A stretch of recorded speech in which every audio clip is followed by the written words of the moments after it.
Welcome to the CrossFit Max podcast. What is going on, beautiful people? We appreciate each and every one of you guys tuning into this episode. And we got a feel-good episode. We're going to talk about why and how the CrossFit Max athletes are absolutely crushing it inside the gym.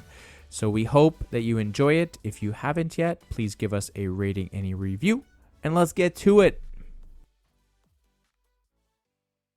3, 2, 1. What's up, team? Hello. I'm back. Just kidding.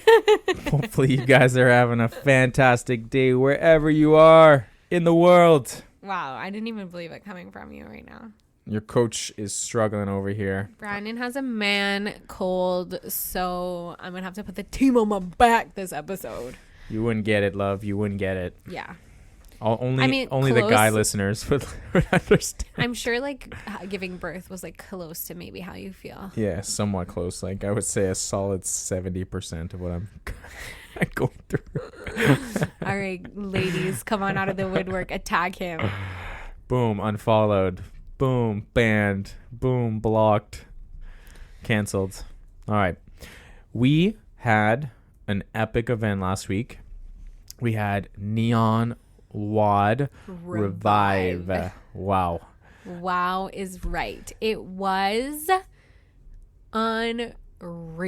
Tell them from your experience. So Susie actually got to participate in the workout. Yeah, it was insane. What was your experience like? Was it different than others? Well, it was very similar, in terms of it was just super fun and I loved every second of it. Mm-hmm. Different, not coach, DJ Navidad. I was going to say Coach Navidad. DJ Navidad had some sick lasers this time. Yeah. And so there was a smoke machine and the lasers were going. And so the visual component of the set was next level. I felt like I was actually at a full production show. It was so cool. So from that side of things, it was different, but also amazing. The workout was really fun. Yeah, it was just really, really, really good vibes. The music was insane. I don't think you can really understand how magic Frank is behind his DJ equipment until you actually experience it. He's not just playing some fucking random playlist. Clicking play. This shit is really well thought out. The transitions between the songs are seamless. Yeah. It always manages to drop right at the right second. He's really a magician. I told him that it was my favorite playlist, and he's like, "Yeah, that was deep house from Prague." This guy. This isn't shit you hear on the radio. Yeah. This guy does his research. This guy finds music from everywhere in the world, and yeah, he asked me what type of workout we're gonna be doing, how long it's gonna be.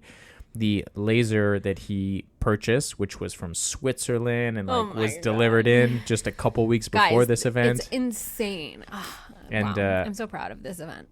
And he's like, I want to put a little bit more smoke this time. So we need to make sure we take the fire detector off from the ceiling.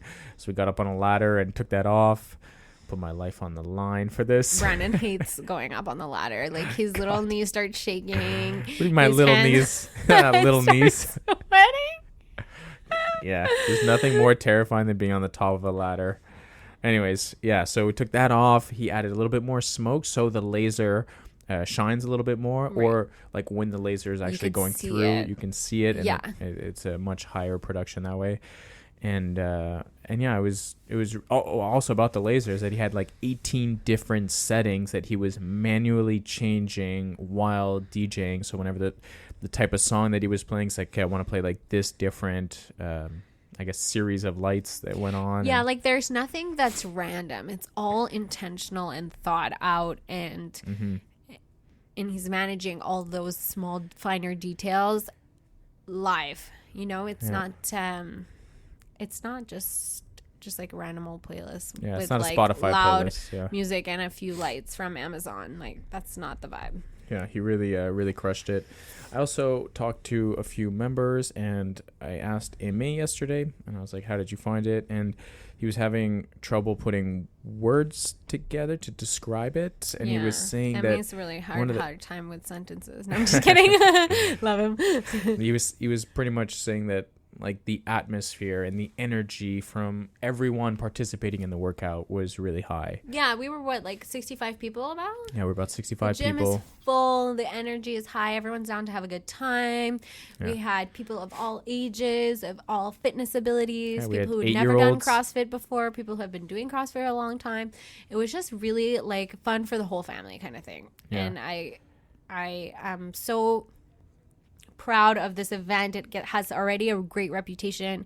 This is like our 3rd year of doing neon workouts, and this was the 6th neon workout we've done, and I feel like they just get more epic and more grand each time. Yeah. And on that note, a little drop for you guys here. We will be doing one final neon workout. Oh, we locked it in? Technically he locked it in yesterday with me. What a one boy. Final neon workout. Now we're going to say it on the podcast. It's locked the in. year. It'll be the last neon workout we do until next November. And that's because we're going to be leaving for 4 weeks. There's going to be then the open that happens, and that's going to be a few consecutive weeks, which we also got the date for the open, and we need to make a podcast on that soon. Oh my God, so fun. And then time changes back where we can actually do these late night workouts. So this will be the last neon workout of the year. We get to do 2 every single season, or 1 to 2, I should say. And that date will be, drum roll please, January 17th. Yeah, baby. Friday, January 17th at 6 p.m. So mark that on your calendars, and that's going to be a really fun Friday. And that'll be a few days before we take off for... Where are we going? Australia. Oh, wow. Yeah, which that'll be fun also. I cannot wait. But yeah, so there's that workout, that the energy that each and every person brought was so much fun. The production from Frank, the music... I thought it was just a magical night, and it's pretty cool because, like I told the crew at the end, it's also fun to have a microphone as you're talking the whole night. Oh, but Brandon it loves is cool. His microphone. Wait, can we just talk about the last? Oh yeah, so microphone? I'm starting to feel my throat get a little dry on Thursday. And I'm like, oh no, dying of laughter for a solid minute at the end there. And I remember last year also on the first neon workout, I was really sick. And I had the microphone, and it actually takes a lot out of your vocal cords. Yeah. You've got sensitive cords. To be speaking like you're talking that loudly, that often in a microphone. Right. And so I was really sick last year, and then on Thursday last week, I woke up, my throat started getting dry, and I was like, oh no. And I was okay on Friday, but I was holding it and drinking a lot of water, and then go on. Okay, so we're doing the workout, and Brandon is like hyping everyone up in the mic. Well, Ben hyping on the you all last up. The last interval, literally the last let's go. He picks up the mic and he's like, let's go. It was rough. Voice cracked great so memories. Bad.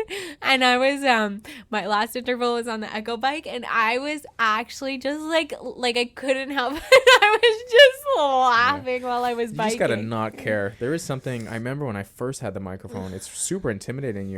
I've spoken in front of maybe up to 20 people doing a group class, but when you have 60, 70 people in front of you and you have a microphone, and there's just something about speaking into a microphone and hearing your voice also come out from the speakers. It's definitely I don't think I've ever had that experience, actually. Yeah, it's not the same. When you talk, you don't hear yourself, but when you're talking in a microphone, it like echoes your voice after. Right.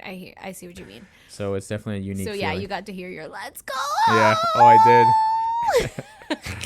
And I remember that because we had 12-minute EMOMs, and that last one, my throat was hurting so bad towards the end.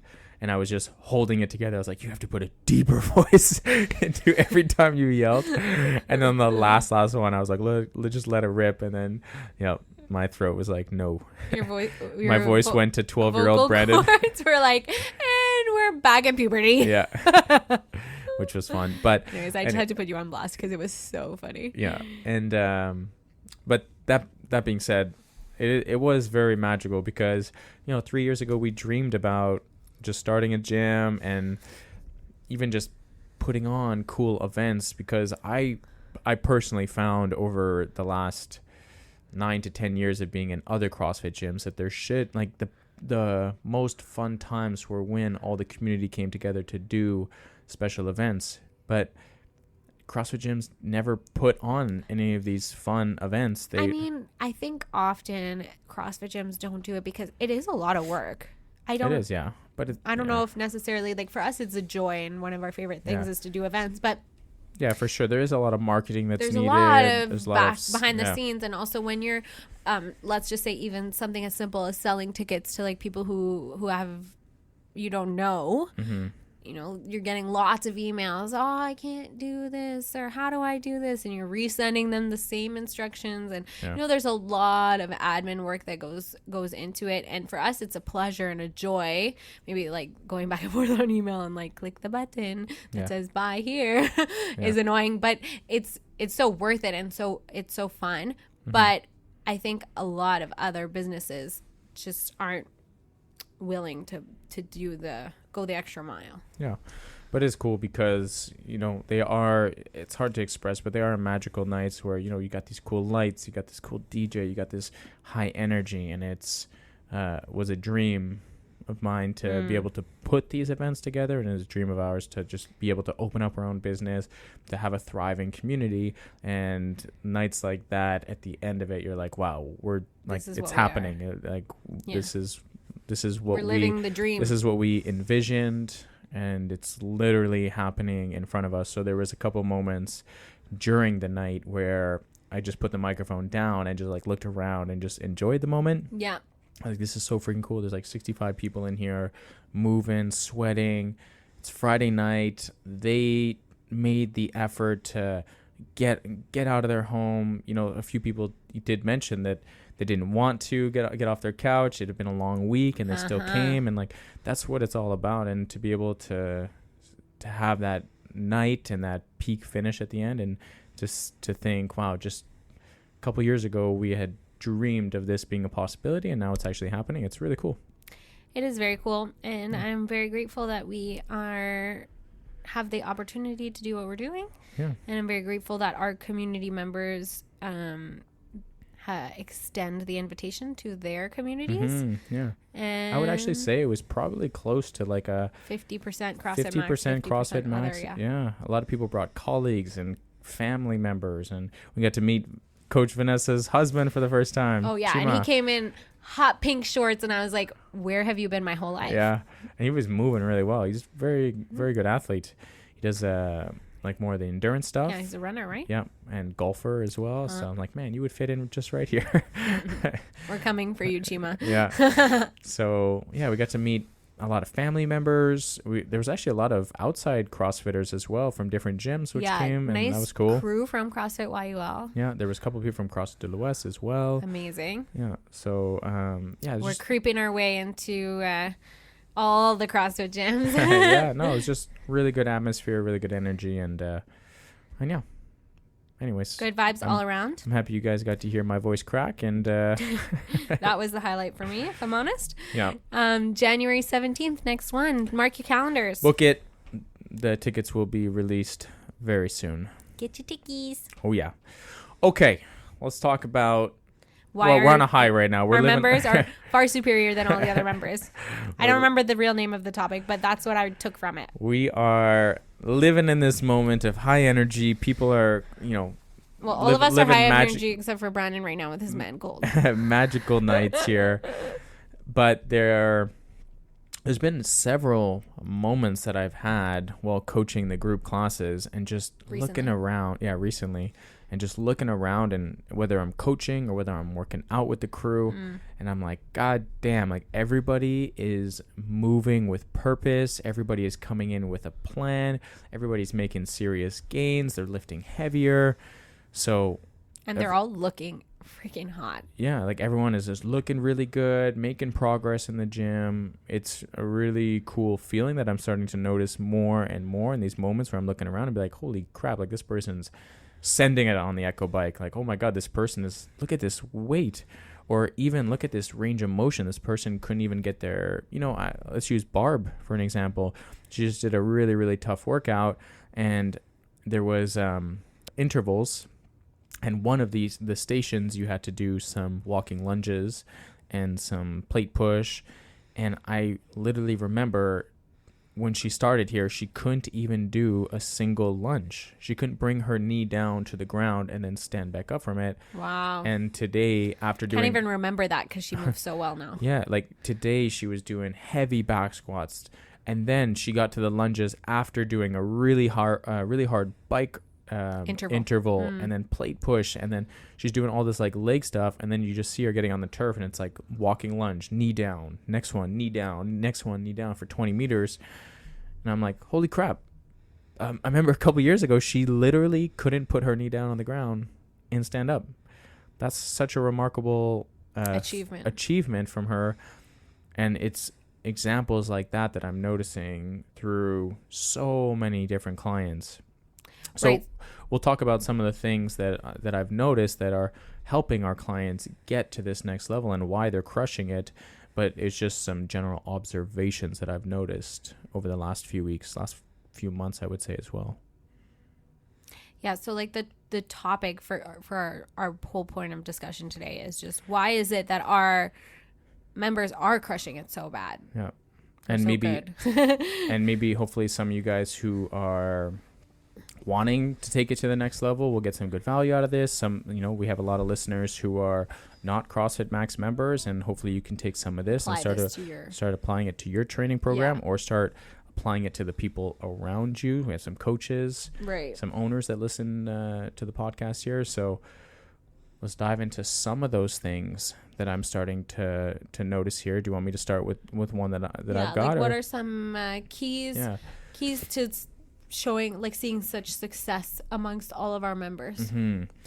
Number one is I think we've built a really solid maybe foundation or culture on athletes pushing each other in a positive way. And what I mean by that is I'm starting to see more and more often people encouraging each other in the workouts to get an extra repetition, to add a little bit more weight on the bar, to push a little bit faster, to stop taking that rest or put your water bottle down and just keep going.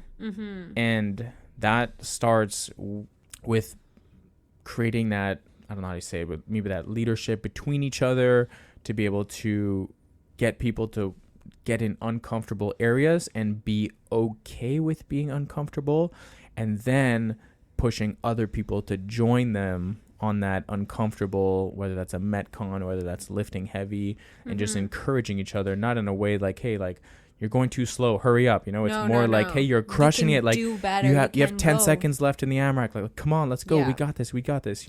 Or let's try this weight. Let's see what happens. Let's put the 2.5 pounds. Let's go for it. I think something that we've done a really good job here, and we've talked about this a lot, is creating a positive atmosphere.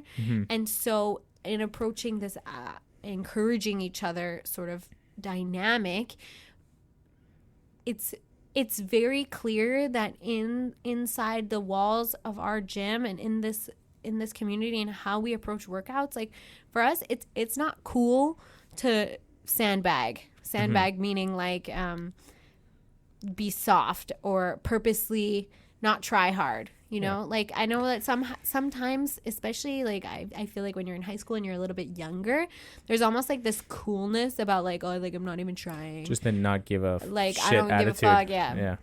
And we've made very clear that you work until the clock hits 0. You like it's cool in our community to give it your all, whatever your all is that day. And so in creating that vibe, I feel like it's so fun because then everybody sort of has this sense of ownership over like, we're here to do the thing. So some days are easier for someone or harder for someone. And so it's almost like the members kind of pick up each other's slack. So like, oh, it looks like Coach Brandon needs a little extra encouragement in his session today. So someone is there to be like, let's go, you can do it, you got this. Yeah. And so we're always kind of taking care of each other, and we're always lifting each other up. Yeah. Yeah, it's something that I've noticed a lot of people encouraging each other during Metcons, pushing each other in the weights and stuff. And like, because, I mean, maybe this might bring me to point number 2 here. Yeah. Which is kind of developing the thinking athlete. So what I mean by thinking athlete is having some sort of strategy in place with your training plan, rather than just going through the motions. Like coach said, I have to do 4x3 back squats. Okay, well, I have no idea what weight I'm going to go. I don't know what I'm going to start at. I'm just going to finish wherever I finish. I'm going to check off the box, and then I'm going to leave the gym. And then next time I do back squats, it'll just be whatever it'll be. There's no strategy involved in that. There's no progression, right? If you listen to our episode a couple weeks ago, we talked about progressive overload. So not only are we teaching our clients to build each other up, but we're also teaching our clients to become that thinking athlete, where we're teaching them like what is hard, like what is a hard effort on a 4x3 back squat. If you do a 4x3 back squat and your first set is 85 pounds and your second set is 105 pounds and your third set is 125 pounds and your last set's 145 pounds. Well, yeah, 145 pounds might have been a grind for you for that fourth set, but was the 85 really that hard for you? Was the 105 really that hard for you, right? So that was something I discussed with the 9 a.m. class today, and it's teaching athletes like what is hard. And for a beginner athlete, that's going to be everything is going to be hard. Right. Squatting with 85 pounds or squatting with 125 pounds might actually feel the same when you're an absolute beginner, because you don't really have the experience and you haven't felt what hard is yet. Yeah, and you don't know necessarily your limits yet. Exactly. So going back to the pushing each other route, that's what I want to say before, is that we're seeing these athletes look at each other as they're hitting their back squats. And I'm seeing a lot of, you can add more weight. That looked pretty easy. That looked too easy. That looked way too smooth, way too easy. All right, let's add a little bit more weight. And I'm seeing that more often. And then what we're trying to do is we're trying to encourage people to understand what are challenging sets, right? And when I go through a Metcon, what is my strategy going to be? Am I just, when I first started CrossFit, it was go hard right from the beginning and just hope for the best. Hope for the best. Like that is not an adequate strategy. It's terrible. You're going to die. You're going to feel like every single Metcon is the worst Metcon ever. Mm-hmm. But strategizing and learning, well, what is a moderate pace?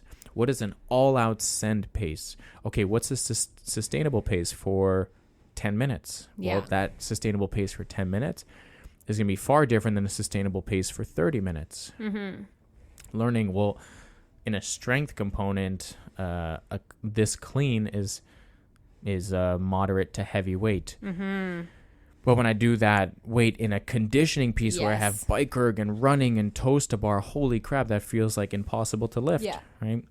Learning how to cycle a barbell, like learning the mechanics of the movement and how should I be cycling that barbell and putting my bodies in different positions when I'm trying to go fast versus when I'm trying to do more skill strength component, let's say. Right. So like from a coaching side of things, how do you create thinking athletes? Like how do you get athletes to go from just, oh, I'll just do this because that's what it says on the board, to trying to approach the workout in a methodical way, having a plan? Like how do we get from just following instruction to having a instruction layered with thinking and planning? It's a good question. I think there's multiple answers to that, or multiple layers. Oh, I love layers. Number one, you have to be able to track in some way. Yeah. Right. So that's why we love Wodify. Right. Yeah. If you don't track your back squat, I promise you're going to have no idea what you back squatted last year. I don't even know what I ate for breakfast this morning.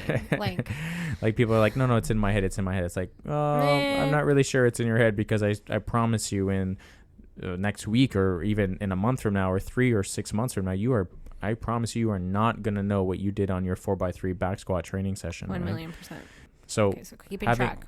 Yeah, keeping track is going to be important. And then training, obviously, like you have to go through the motions. So I would say maybe assessing how you felt post training is a good way as well. Yeah. Meaning, like when you finish a strength component and you finish the fourth set on the back squat, how did it feel? And you're like, wow, that was freaking heavy. It's like, okay, now how did the first set feel? Nah, it was really easy. Okay, well, the first set isn't a working set then. You know that your 85 pounds did not feel heavy like that 145 felt. So like assessing how you feel after the workout is always a good way, rather than just ending the workout, cleaning like up the bikes. Reflecting on your session. So reflecting is a good way. You could even take notes, right? You can even take notes in Feed Waterfly. your notes. Feed your as notes. Coach V would say. It's my favorite thing ever. And feed the notes is a great opportunity for you to build. Also, training regularly, I think, is another training really regularly big one. For sure. Yeah, if you're making sure you're coming. If you're inconsistent, for sure, that would probably just be one of our future points that we're going to talk about. Yeah.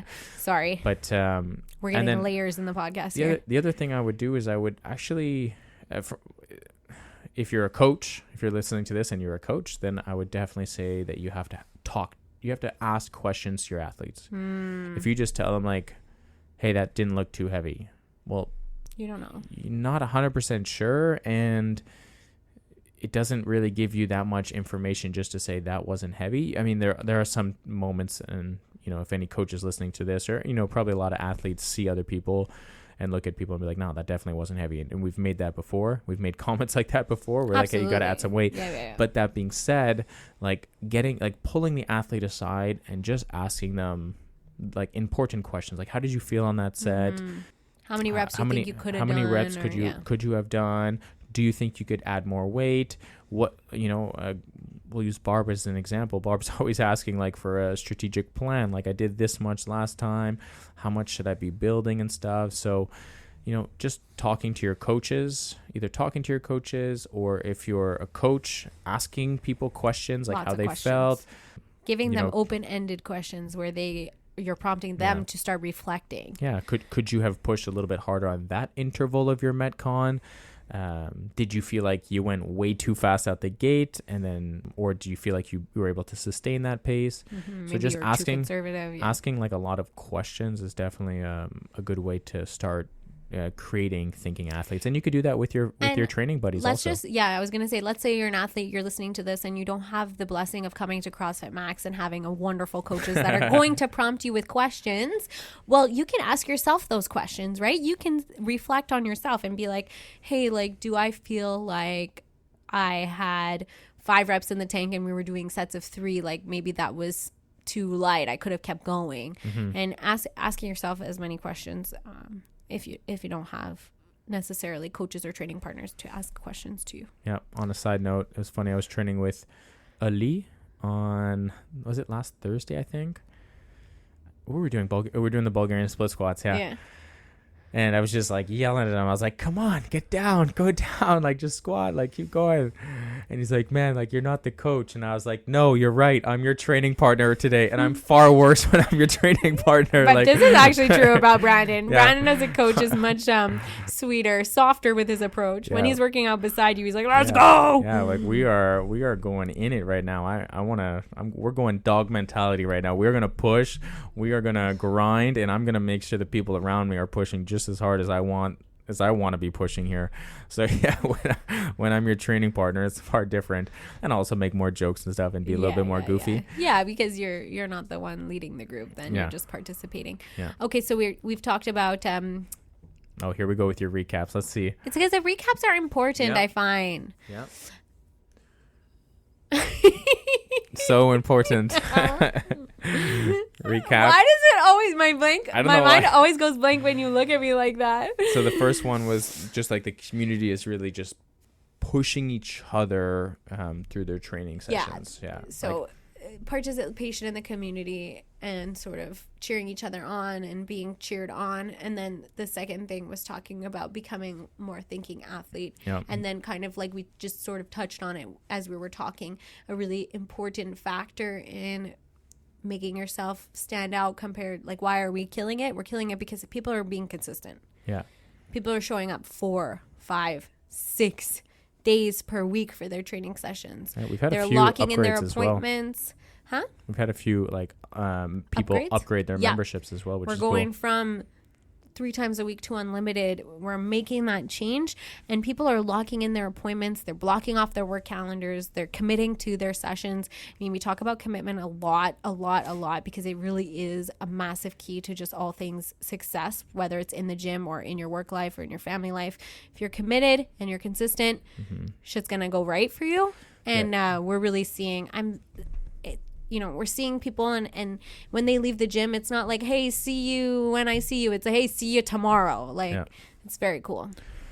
Yeah, and people might think we're just a broken record on this, but I would encourage you, take 4 weeks as an experiment to yourself. I promise you're going to be fine. You might be a little bit more sore after this, but take 4 weeks You might also have and bigger train 4 to 5 times per week. If you are training less than 4 times, then train 4 times per week for the next 4 weeks. If you're training 4 times per week, train 5 times for the next 4 weeks. And I promise you, at the end of those 4 weeks, you are going to see a massive boost in your performance, how you feel, how you're looking, your numbers on the barbell, your conditioning workouts, your recovery is going to be better. Your energy outside the gym is going to be better. I guarantee if you take 4 weeks and you commit to a 4 to 5 day a week plan, you'll never go back.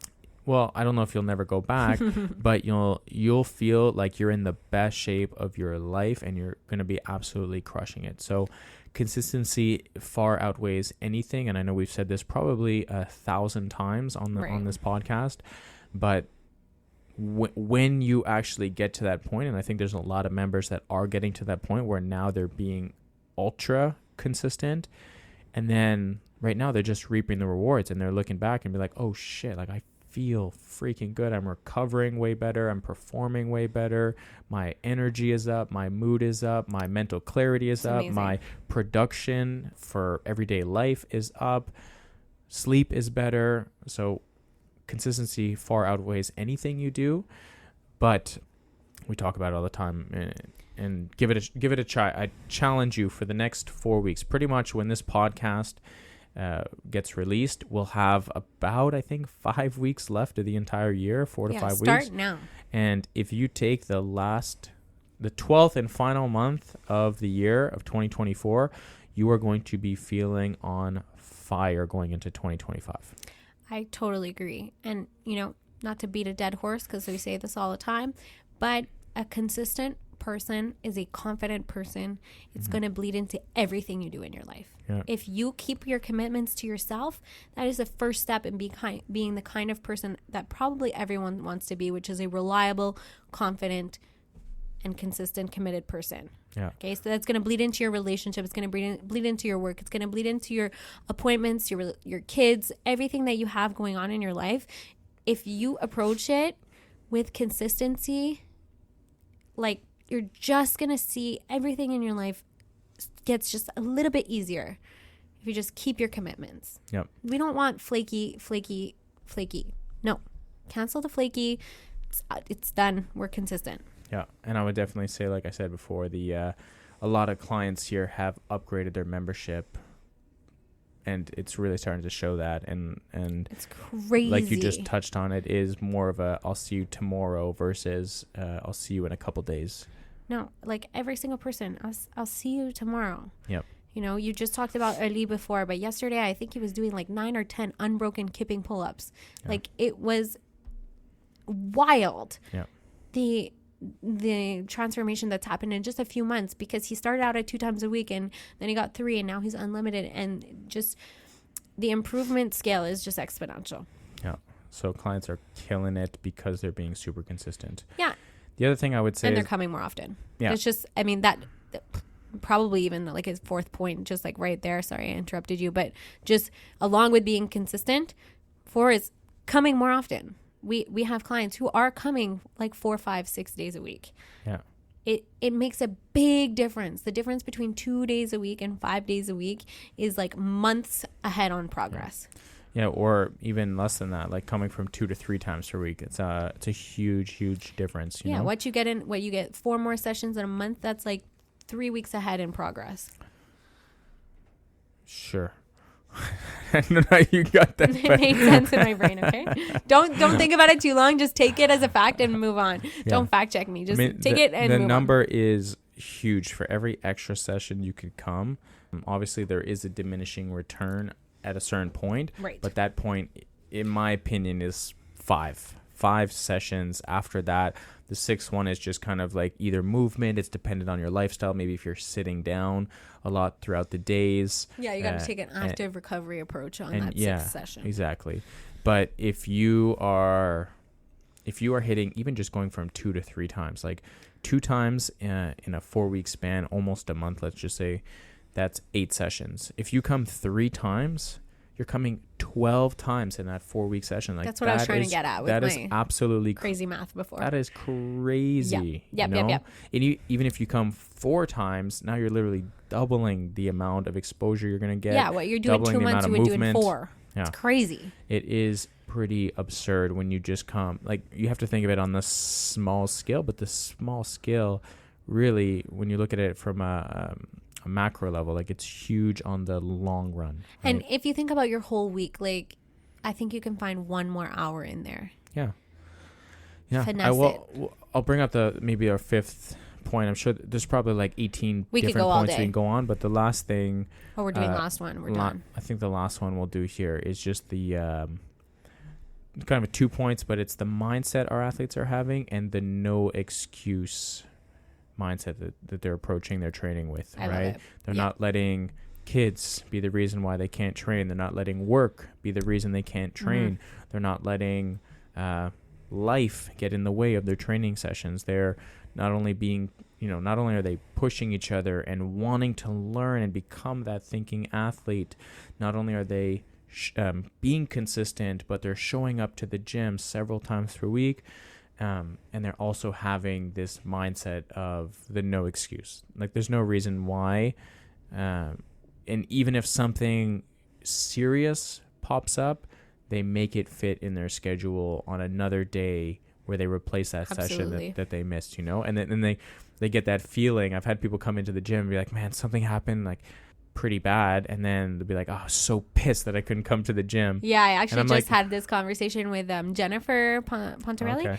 The other day. She like missed 6 a.m. because she wasn't feeling too well or whatever, and then the next day, she was just modifying the workout a little bit, and she was like, oh, I'm so mad I didn't come yesterday, like I already missed it so much and I just missed one day. Yeah. And like that was her first thought, was like, like I wish I had made it to that session. So it's really fun to see and hear that coming out of people's mouths. No, it's not us being like, where were you? Feeling like we're nagging people. It's people coming up to us being like, I can't believe I didn't get out of that work meeting on time. I'm so angry to have missed a session. Well, even like I talked about MA before, but even yesterday, Nat and MA were signed up for the 4 p.m. class, and then Nat showed up and MA canceled, and I was like, oh no, like MA can't make it. She's like, no, he got stuck in like this meeting on the phone, but he's coming at 5. So there are a couple that finishes their day and probably wants to go home after work have and dinner together, eat dinner and just relax after.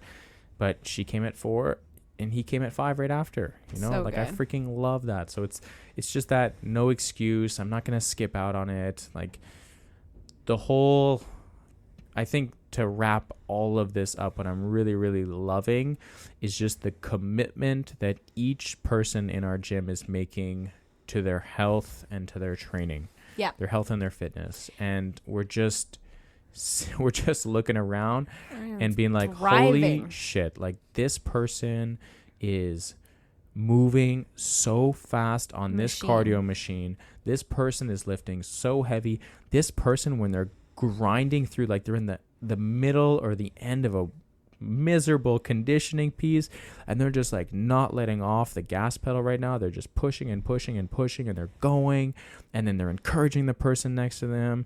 And it's just, this is all happening because each person has made the commitment to themselves that health and fitness should be and is a priority in their life. Absolutely. And I love it. Everyone is holding each other accountable, making it really cool to push hard and to test your limits, and it's really rewarding as a gym owner to, you know, overhear people's conversations and be like, fuck, that's so cool.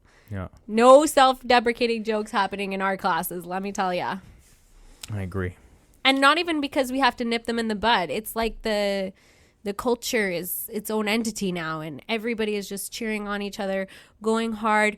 Or, you know, even like I've been really enjoying this training block a lot because it's the first time in a while where I'm like really trying to push myself and really going for my fitness post baby.